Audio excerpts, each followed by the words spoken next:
भरतपुर थाना घटना विचार विभागीय तदंत निर्देश उच्चस्तरीय बैठक पर निर्देश देले मुख्यमंत्री जस्टिस चित्तरंजन दास अध्यक्षतार हेब तदंत 60 दिन में आसिब रिपोर्ट।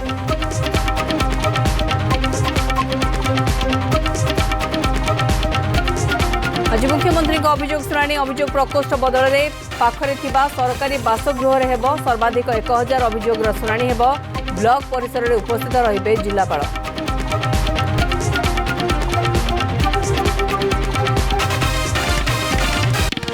केन्द्रीय बंगोपसागर सृष्टि होता घूर्णिबलय आज लघुचाप रूप नेबा संभावना प्रभाव में 26 तारीख जाए प्रबल वर्षा नहीं पूर्वानुमान।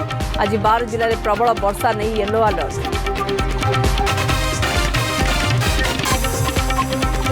सरला रत्न भंडार वैषयिक सर्वे और निरीक्षण अत्याधुनिक यंत्र में खोजिले गुप्तधन 10 दिन पर रिपोर्ट मिलवा पर आरंभ मरामती काम। आज श्रीमंदिर में रही दर्शन कटकणा।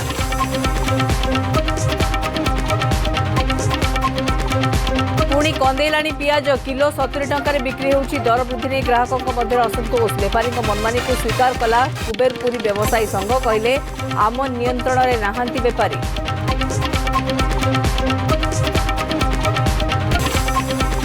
हंगेरीर बुदापेस्ट रे आयोजित चेस ओलंपियाड रे इतिहास रचिला भारत। उभय पुरुष और महिला दल को स्वर्ण, अमेरिका को रौप्य और उज्बेकिस्तान को मिली ब्रोंज।